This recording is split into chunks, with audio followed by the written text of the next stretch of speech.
there's all these stories about, guys over in Macedonia who are running these fake news sites. Number 24 is content farms in Macedonia. Бидејќи ако се направи грешка, таа ќе биде кобна. Нема враќање назад. So Europe need to remain more sexy lady in the world. Ajde, majkata! Господа ја чува Македонија и низините граѓани.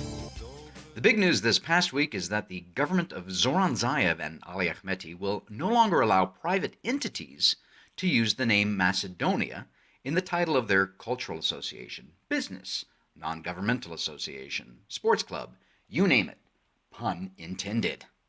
This has, of course, created an uproar, even pitting the former justice minister against Zaev. Naturally, the country and the Macedonian diaspora are in fighting form as Zaev begins yet another assault and humiliation against Macedonia. Related to this is a debate over whether or not to add ethnicity to internal and domestic ID cards. And hate speech towards Bulgaria? The Bulgarian foreign minister, sour old hag that she is, claims this to be the case. But how does one objectively define so-called, quote, hate speech, unquote? This is something that free speech advocates say is impossible to do because it is impossible to do. It is an entirely subjective definition. Plus, free speech is much more preferable to speech that is criminalized or banned. Just ask anyone who has ever lived in a communist country. We'll discuss all of this and more on this episode of the Macedonian Content Farmers Podcast. I'm Jason Miko, coming to you from the foot of the Catalina Mountains in Oro Valley, Arizona. And this is Cvetin from Skopje, Macedonia. And today is Tuesday, the 16th of February. Wow, already halfway through the month. This is episode number 102 of the Macedonian Content Farmers Podcast. I know that you guys had a whole bunch of snow and Texas cold there this week. We're in southern Arizona. It's cloudy today, but it's it's nothing like what the rest of the nation or what Macedonia is going through right now. You guys there are not affected by the vortex, or what you call it now. The polar vortex missed us. We have different vortexes affecting us, and they're in Washington. But the snow, the cold, the general gloom, the subjects we're discussing today about yet another humiliation, another attempt by the government of Zoran Zaev to essentially deny Macedonians their right as Macedonians, as a sovereign nation to call themselves such.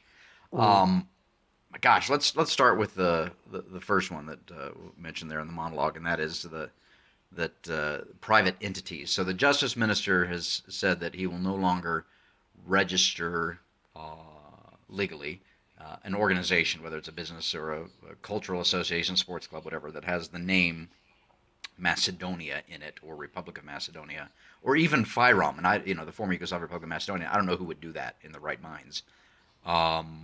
This obviously has created a great amount of anger, righteous anger, I would add, by the citizens of Macedonia, as well as the diaspora.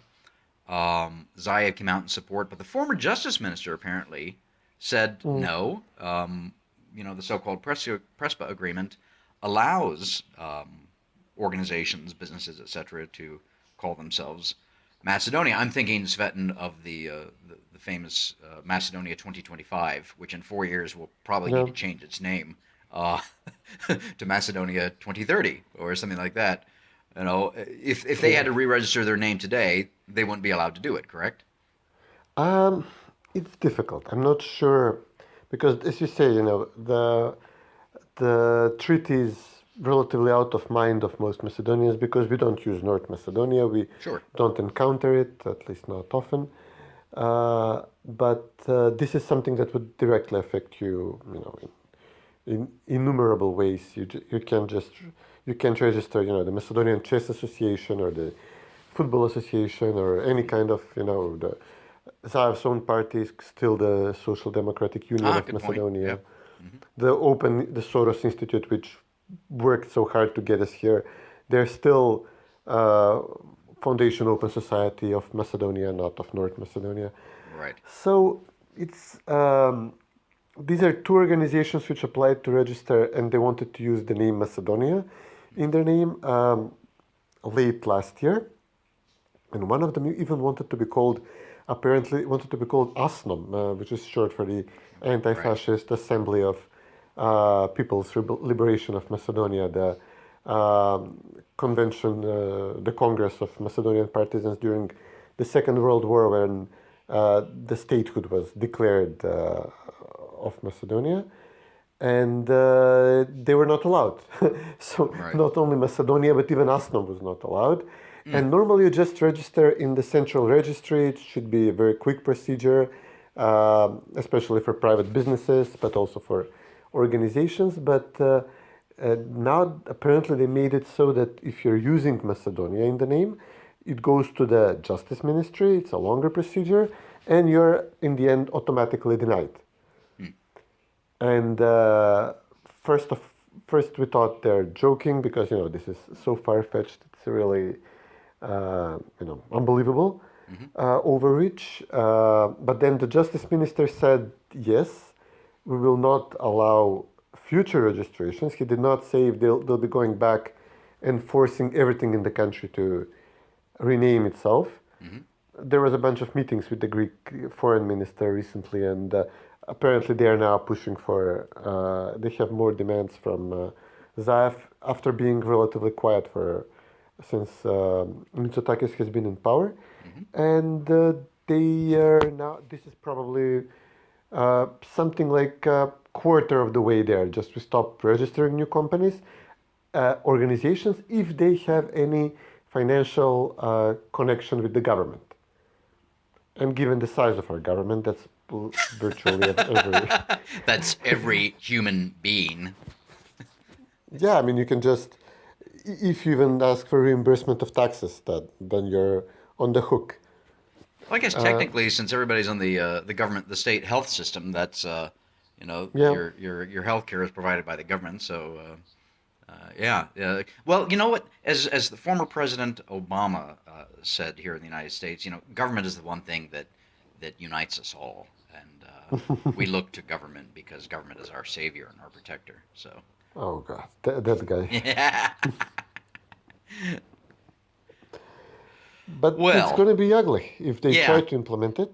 Then the next step would be, I guess, to go retroactively, and it would be horrific. And as you said, there was opposition even from SDSM corners like Renata Diskovska, the previous justice minister. Whose husband is actually a huge supporter of the treaty after he's a international law professor, Tony Diskovski, and he was hired by Antonio Milosevsky, by the Gruevski government, to go after Greece in this huge lawsuit when Greece violated the interim accord, the 95 treaty, and blocked our NATO membership. So he was on the winning side, on the good side when we were suing Greece, and we won. And now he is like a total supporter of Prespa, but his wife is now kind of like resisting Zaev now that she's no longer in the government and is closer, obviously, to the anti-Zaev wing in the party. Interesting. Well, I go back to this. There was a meeting in late January, between the Greek foreign minister and the Macedonian foreign minister in Athens, and Nikos Dendias, the Greek foreign minister, said, and I'm a quote here, said, however, more progress is needed. On one hand, on the implementation and consistent use of the name and terminologies by all institutions and private entities, including websites, close quote. So now, that statement from him, the Greek foreign minister, has nothing to do with, money that the government might be using to fund private entities, etc.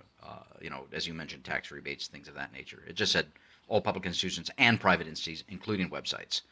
Now, including websites would mean that Macedonia 2025.mk, I think it's .com, maybe it's .org, but just as an example, would not be allowed to use that. So that is, on the one hand, that is far and above what Prespa says. On the second hand, as we talked a little bit before we started recording, you know, a future government, it's going to have to be a future government, one that's run by the opposition, is just going to say, well, screw you, no. Private entities can do whatever they want. Granted, you get enough lawyers involved in this. You already won once in the International Court of Justice on the whole issue way back when. There's no way that they can demand that the stamp club of Macedonia have the N word in their name and on their website and things like that. I mean, they're going to demand it, yes, but whether or not it's you know, implementable, legal, etc., no, I don't think it is at all. So, and it shouldn't be. But it's again, it's going back to what I said earlier. It's just yet another attempt by Zaev to deny the Macedonians their right to call themselves Macedonians and to humiliate them. And it's all done. I think we need to point out, as always, that Zaev does all this because of his desire to remain in power and for the corruption and graft that he and his family are involved in. And at the end of the day, it's that. It's just filthy lucre that he is after, which is why he continues to do all these things. So, and again, I think as we talked offline, I think you mentioned this is just kind of the opening salvo in what's going to be a very long-running fight between Macedonians and the diaspora and the government on this issue. The Greeks asked for those signs on the monuments, right, and they were quickly, obviously, painted over. Yep. They have a problem with adopting several treaties with Macedonia, which were, you know, like mundane stuff like cooperation on border crossings, so stupid stuff.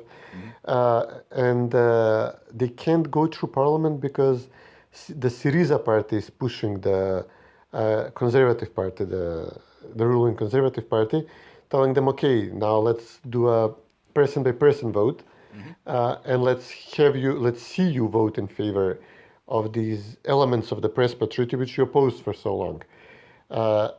We want you on the record. So this is stuck in the parliament, and you can sense that the conservatives, the Mitsotakis party, is getting angry, and now they're lashing out at Zaev. And this is the latest thing they got. Yep. Well, yeah. So again, this is another example yet of domestic concerns in one European Union country, then making demands on another country, in this case a EU aspirant country. And, you know, we've seen this really explode in the past 20 years in various EU and non-EU countries, and it points, I think, and especially given what the EU has been going through just this year alone, and we're not even 2 full months into 2021, of the problems within the EU, the creaking infrastructure that it is. My point, I think, that I don't think the EU will survive in its present form. It'll either, you know, shrink to something much more manageable, or become, you know, multi-tiered, or disintegrate completely. Any one of those is fine with me, by the way. But what do I know? I'm an American sitting in the deserts of southern Arizona. But again, I have a principal objection to it all, in that it sucks sovereignty out of individual nation states, and that's wrong.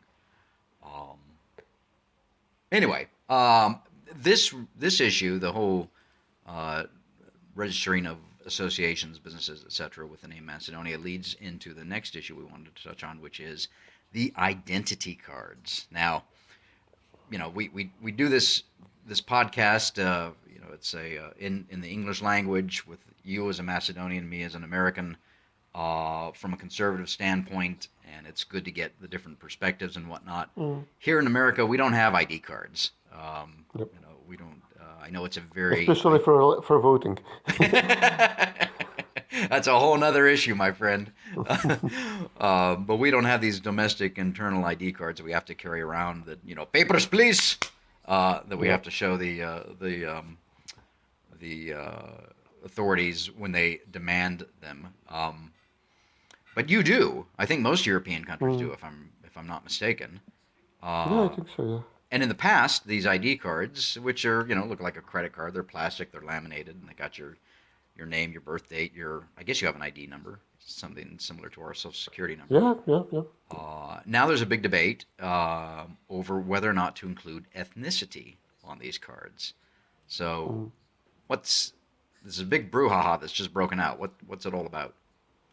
Yeah, it's another part of the Prespa Treaty which was left unclarified, and then Zaev says one thing and the Greeks say another, and they're about to have a clash now. So one of the things the Greeks asked for apparently is that we start using North Macedonian passports and identity cards, and Zaev announced the passports, and his Albanian coalition partner Besa, which again every partner Zaev has in the coalition is key to his survival, because he only has 2 members of parliament over the half of the parliament. Yeah, 62 seats out of 120. So yeah, so Besa with 5 seats, I think. They say, okay, but we have a long-standing demand which we want to use in the coming municipal elections that we finally accomplished. That is to have documents in Macedonia state Albanian. They say citizenship Macedonian, and it's specifically like written in this way. So you say Macedonian in bold letters, Makedonsko. right. And Besa says, no, we wanted to say Albanian. And this has, popped up in the past. And Macedonians were generally opposed to this. And we would say, no, but you're all Macedonians, members of a civic nation of the Republic of Macedonia. And practically nobody would allow this to happen. But now that we Macedonians are so hard-pressed in our identity, far more than the Albanians, even though we're still in nominally our country of Macedonia. So now Vumeros says, okay, fine, well, yeah, let's have it for everybody, and let it say Albanian, let it say Jewish for the Jews, let it say Roma, let it say Serb, Turk, whatever, and let it say Macedonian. We will have in our identity cards, we agree that we have the national identity written there. And now Vumera knows that this will expose Zaev and will reveal a huge problem with the Prespa Treaty, where it says that Greece accepts that we use Macedonian for nationality, but it's immediately clarified, like there is a dash, Macedonian dash, citizen of the Republic of North Macedonia. And now the Zaev says this means that Greece accepted that we are Macedonians. And he campaigned very strongly on this. He insisted, look, even the Greeks accepted that we are Macedonians and we have it in writing. Where in reality, if read it this objectively, and the Greeks have said so, they only accepted to use of the term Macedonian with the explanation afterwards for citizenship. Right. Only for citizenship, not for identity. Greeks say that the Greeks in the region of Aegean Macedonia are the actual Macedonians, that we are not. So Vumera says, fine, okay, let's see you put this, let's see you take, push this to parliament. And Zaev is suddenly caught flat-footed. He's in trouble now. Vumera is practically using this as a way to have either Zaev violates his promise to Besa and potentially loses a major coalition partner, or he gets in a major dispute with Greece over his deliberate misinterpretation of the Prespa Treaty, which we all know is false, but, apparently the citizens need to be shown that Zaev lied once again. Right. So what happened is that Levica ran in, this small party, this leftist party, Pasiev's party, and they say, we oppose this, and we're blocking this law in parliament with 1,000, 2,000 amendments onto the law. And they're practically helping Zaev out of the pickle. Weird. So now the issue becomes now of this growing dispute between Vumera and Levica. Vumera is more and more accusing Levica of working hand in glove with Zaev and stealing, taking, Macedonian votes with their populist promises, while in the end, either they will not, whenever we have next elections, they will either not support a Vumera-led government after the elections, or maybe the votes just go down, are lost in the wind, because if it's municipal elections, the best candidate wins. There is no proportionate representation for mayors. So Vomera would lose votes to Levica, lose mayoral seats, and then, Levica would be reimbursed by Zaev financially, I suppose. This is the thinking. And in this case, Levica is really going full bore on Vomera. At the same time, when the Myalkov group, former Vomera officials who are working with Zaev directly through Sasha Myalkov, is also raising its head again also attacking Vomera from the right on some issues, even though this group includes people who literally voted for the name change. So yeah, there is a lot of attack on Vomera. Vomera says, okay, this shows we are gaining on Zaev, we are close to toppling the government by splintering his coalition, including with moves such as this on the identity cards. And there is a big fight with Levica. Levica has picked up this narrative that all the identity cards all have to say Macedonian, no Albanian, no other nation. Otherwise, it will mean that we are a de facto federal country, and we lose the idea of that we're all Macedonian, members of a Macedonian nation, which by now I don't think anybody believes in this narrative anymore. But yeah, there is a lot of several things going on at once on this issue. Yeah, well, and I, as a long-term observer and visitor to Europe, and as somebody of obviously Middle European descent myself, I survey the various European countries, and obviously there's no single country that is, completely of one ethnicity. Although the Greeks claim that theirs is the only one, that everybody there is ethnic Greek with some few variations, which they play. They play word games and use word salads to try and get around that. But, I think of a country I've visited many, many times and have been going to since 1993, Estonia, which has a large Russian population. Yeah. They're all Estonian citizens. Actually, there's a significant number of Russians that still don't have any citizenship. But anyway, setting that aside. They're all Estonian citizens, but obviously the Russians in Estonia are proud Russians and identify as ethnic Russians. Hungary, my country of ancestry, is Hungarian, but we've got Slovaks there as well, and Roma and others. Romania next door, which stole part of our land. I'm kidding. It was given to them. Has a large. They're all Romanian citizens, but have large ethnic Hungarian population, and Slovak and others. So, to my mind, I guess, and I would guess, or ask, what do other countries in Europe, what do they do on their identity cards? To my mind, it would be, let me ask you this, can you be, only citizens of the Republic of Macedonia can get an ID card, is that correct? Or could you be the equivalent of a green card holder? That's a good question. I don't know if you can get like a residency card if you're living in Skopje for a while. I guess. I mean, that's David you should have more experience in this.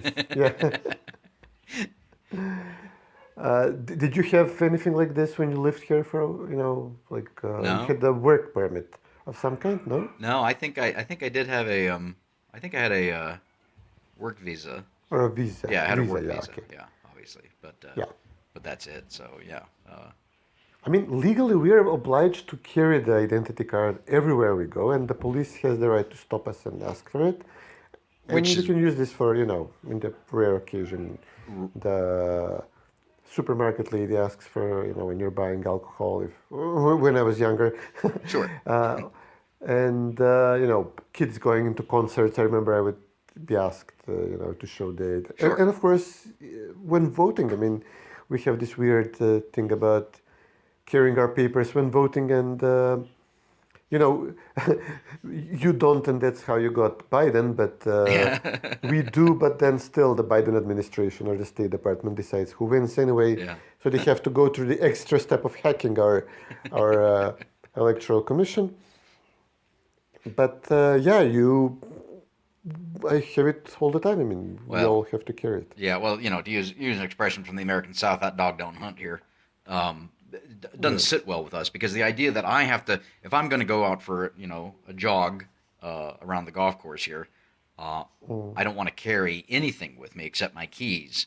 So, you know, the idea that I could be stopped and asked for my papers when I'm simply jogging or or out for a walk or something like that is ridiculous. It really grates against us as Americans. But you know, we're very different, unruly people born out of a kind of an anti-authoritarian. We had an anti-authoritarian birth, obviously, but all right. Well, that's something you guys are going to have to figure out if you want to continue to have these ID cards that the police can demand anytime, anywhere. But we will keep following this issue to find out what happens. Are you Macedonians in your ID cards, or are you citizen of blah, blah, blah, blah, blah? So this is an issue like the previous one we talked about that isn't going away, that just kind of, well, it's bubbled up recently because of a variety of issues, but it'll be interesting to follow that. So moving on, let's talk about so-called hate speech. And I want to start, I just noticed this morning, Radio Free Europe, Radio Liberty, which I'm forced to pay for by my tax dollars, which isn't worth it, which even Solzhenitsyn, writing 40, 45 years ago, had problems with them as well, because they were far left then. They're even further left now. They're the worst. Yeah, it's here's an article that caught my eye this morning. Homophobic hate speech on the rise in Europe, says new report. And then it says here, the report highlighted Poland, where nationalist politicians from the ruling right-wing PIS party have criticized, quote, LGBT ideology, unquote, during election campaigns. So, according to this news, I'm using air quotes, news article, because politicians criticized LGBT ideology, that is considered hate speech. And this goes back to, you know, my whole point, which we've talked about many times before. Somebody give me an objective definition of hate speech, an objective one that you can codify into law that says these words and these words alone are hate speech. You can't do it. It's all subjective. That's why I called the Bulgarian foreign minister in the opening monologue a sour old hag. I did. She's not old. Sorry? She's not old. I know she's not old, but you know, you can't say hag and you can't say young and hag. It just doesn't work. So, but she certainly is sour, that's for sure, because she keeps bringing this up along with Karakachanov, the defense minister, who keep harping on this hate speech, hate speech, hate speech. Well, objectively define it for me, ladies and gentlemen. You know, this is, you know, I'm going off on a rant here, but you know, Europeans aren't really good on free speech anyway. This whole idea of criminalizing Holocaust denial is stupid. Anybody that denies the Holocaust is an idiot. And but to criminalize their speech for saying that is also idiocy as well. The answer to so-called hate speech, the answer to speech that somebody somewhere might define as hate speech in their own personal life, the answer to that is more speech. It's free speech that says this person is an idiot for saying that. Go ahead and criticize me for calling this Bulgarian foreign minister a sour old hag. I don't care. But the idea that the whole idea is that the foreign minister and the defense minister of Bulgaria are blocking Macedonia from even opening EU accession talks because they claim that the Macedonian government engages in hate speech towards Bulgaria, and that is simply not true. She was very angry this week because, you know, they promised to bring some vaccines here. It was a big deal for a few days, and then turns out Bulgaria didn't get enough vaccines. Or vaccines, as I say. Vaccines. Normally, we try to find vaccine from the COVAX mechanism, but also we try to find also Chinese vaccine. Then Serbia came out, and because Serbs are playing all sides of the equation, and they got Russian vaccines, they got Chinese vaccines, they got Pfizer. I think they're the second most vaccinated country in Europe at this point. So practically, they eventually gave Zaev a very small package, like less than 5,000, like 4,600. I remember I saw the pictures of it. It was this big van, And in the middle of the van on the floor was a box. That was it. The whole, I mean, just from a PR standpoint, because I do PR, that was really dumb. It just looked, it was bad optics. So it was glorious. And everybody's like, okay, now Zaev is now Vucic and Serbia is our best friend, and Bulgaria is really sour over this. They had even before it became an issue, Bulgaria raised the issue of Macedonia being too cozy and too friendly and too close to Serbia, and especially after this development. Otherwise, I don't think there was anything new, anything we could add to like when they went after my old journalistic nemesis, Zoran Ivanov, when he called the foreign minister something much worse than you did. There is nothing new at the moment, but practically, she said we can't allow this country to join the EU while elections are won there on hatred toward Bulgaria, and Bulgaria considers hatred toward the country, mentioning the fact that for the most of the Second World War they were on the wrong side and occupied Macedonia, and there are memorials of the fighting between two partisans, shot at 5 Bulgarian policemen. Somebody got shot, policemen, partisans, and then there is a plaque saying here, partisans so and so died in heroic fight with the Bulgarian fascist occupier. And Bulgaria insists that this is generalized hate speech. Obviously hate speech should be, to be considered hate speech. We generally consider it if it's targeted toward one person, a direct call for action. This is a historical monument from 50, 60 years ago. Fact, embellished, of course. We were not like single-handedly victorious over 5 German divisions, as we like to say in the history books, but still, largely factual. And Zaev responded, well, I won elections, which, lie number 1, but I didn't spread hatred against Bulgaria, lie number 2, because his party is actually, for decades they dined on this narrative that VMRO is the pro-Bulgarian party. Zaev, even hilarious, at one point had his shopping mall in Strumica, which burned down after New Year, draped with a flag, accusing his opponents for a mayoral election that the opponent allegedly had a Bulgarian passport, because he would say, like, VMRO people, they all have Bulgarian passports, and he had a sign on the Global Mall saying, Strumica will not be Blagoevgrad, the city across the border in Bulgaria. And now look at him, look where he is now. It's a huge 180. It's beautiful. I mean, I love it, what's happening to the party. This is why people like Renata Diskovska are turning on Zaev. They invested so much in their families into the notion that they were partisans, they fought Bulgaria, and that their privileges in the country stem from this. And so now to have Zaev come up with this, this 180 is really too much for them.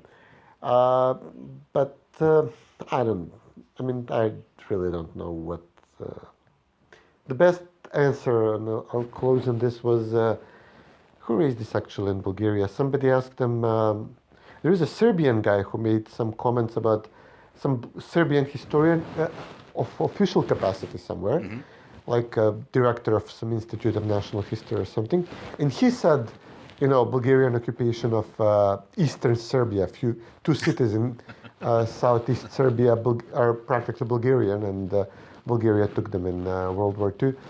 Tsaribrod and Bosilovgrad, Dimitrovgrad, I'm not sure. And he said, this was the cruelest occupation in the war, the Germans, the Croats, nobody did anything like what the Bulgarians did. And now, because Bulgaria is blocking us for hate speech, for our narrative of history from the Second World War, now they're obliged to do this, to do the same to Serbia, which is much bigger, has much greater supporters for EU membership, is much more advanced. So now they might be coming to a head, because you just scratch any history book in Serbia, you'll find much worse things than in a Macedonian history book. But so far, and not to mention in Greece, I mean, part of Greece was occupied by Bulgaria, you know, part of Aegean Macedonia, actually.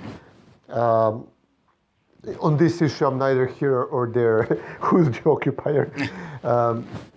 Actually, if anything, you know, I could actually say that Bulgaria was the liberator in this case. But they did deport the Jews there, so, okay, complicated issue. Right. But, I mean, sure, you can imagine the stuff that says, in Bulgaria, in Greek history books, or they have the same plaques stating the Bulgarian fascist occupier, except in Greek. Right. So, yeah, I mean, this is bound to expand, this position Bulgaria took. Well, it's bound to expand, and it's bound to cause greater problems, as you just alluded to, down the road, especially with Serbia. But I'm sure that the wise men and women that run the European Union will help to make everything all better. So, and then this morning, my morning at least here, as I got up and perused the news, I just noticed that there's now supposedly an agreement, a new agreement with Bulgaria. Vlado Buchkovsky, the so-called envoy from Zoran Zaev, that's going over there to Bulgaria to make nice.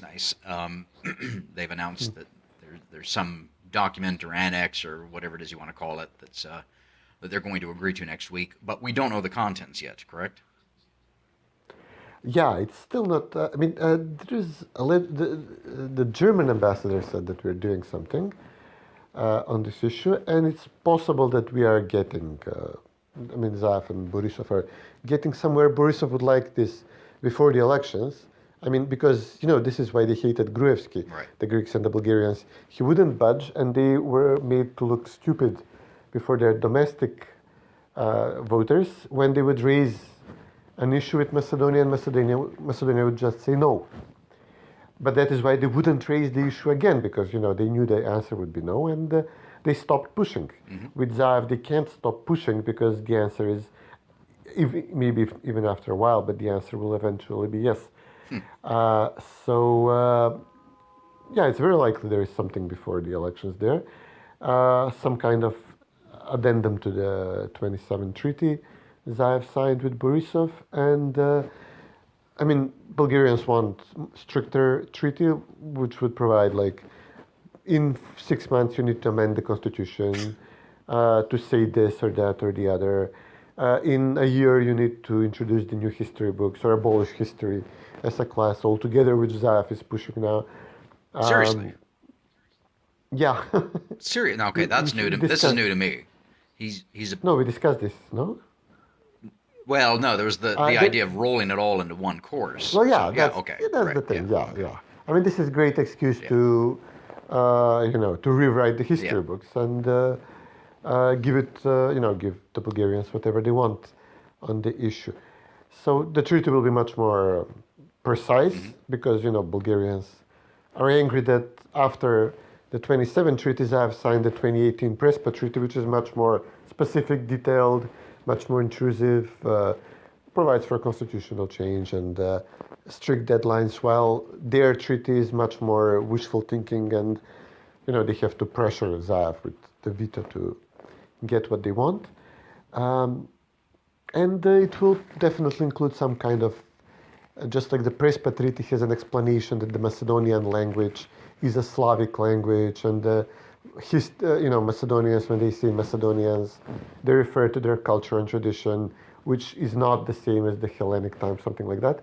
So this will be, the Bulgarians will probably say, okay, listen, now it has to say, this is a nation that was first, you know, forged or codified or invented or something in 1944, and before that it was Bulgarians. You were Bulgarians. So something, you know, this is the end point, but it will be something much more nicely put, but, you know, this is what they will ask for. Yeah, well, I guess we'll see. You know, my point is that as you survey the history of the planet, all agreements, all treaties, all annexes, all papers, all whatever, are worth exactly that. Literally the the papyrus that they're written on, and everything that is done can be undone, and especially in the spirit of the age in which we live, as the world hurtles towards its sad end, all of these things are just going to keep. It's just going to continue to get muddled. Nations are going to continue to be angry towards each other. You're going to have stunts like this pulled by Bulgaria and Greece that continue to grow. You're going to have kowtowing from people like Zoran Zaev towards these countries, etc. All of that's going to continue. And I guess in stating that, my point is that it's up to the Macedonian people in the Republic, in the region, and the diaspora to simply continue to, devote themselves to one another and to Macedonian history and language and culture and identity and everything else that makes Macedonia unique, to continue to keep it all alive and to pass it on to the children and the grandchildren and the next generation, etc. Because you certainly can't count on governments anywhere to do the right thing anymore. So it's up to individuals and families and neighborhoods and communities to do these things. And in that, I trust the Macedonian people. I know, I'm sure I've got listeners that'll disagree on that point, but anyway, we'll continue to follow that subject. And briefly, in the time we have left, and we mentioned it just a moment ago, you did get a box of vaccines there. Vaccines donated by Serbia. Have any of them actually been, injected into anybody's arm yet, or are they just sitting in that box still? They're supposed to start tomorrow, and they said they'll have like hundreds of doctors and nurses will be the first to go who have signed up, and they'll be the first to have the jab. But it's only 4,680, and you have to cut it in half because we're not sure when we will get, if we will get a Pfizer delivery in, 2 weeks after the first shot. You have to get 4 weeks. The second shot. It's like 28 days, I think. So. Okay, so literally, it's like only 2,000 something people. So practically, they'll start tomorrow, and if they keep it up at the speed they promised, it will be done by Friday, I think, because and that's it. 2,500 people get vaccinated, and then we're waiting for the Chinese delivery, which will be much bigger. I don't think you can mix them, right? You can take the first shot of Pfizer and then. I don't know. I'm not a epidemiologist or a virologist, but I would assume common sense would say you probably shouldn't. So. Yeah. Zaev now says even the Russian is okay. I mean, or Filipcho, the healthcare minister. Wow. He said, okay, we can even buy the Sputnik now. So they're really throwing in the towel and have completely been abandoned by their European and U.S. Handlers. Not a single dose from there. You mean? I thought NATO and Macedonia stood shoulder to shoulder. Yeah, we were like this. No, complete disaster. Complete disaster on the vaccine front. Well, we're not doing much better here in the United States as a whole.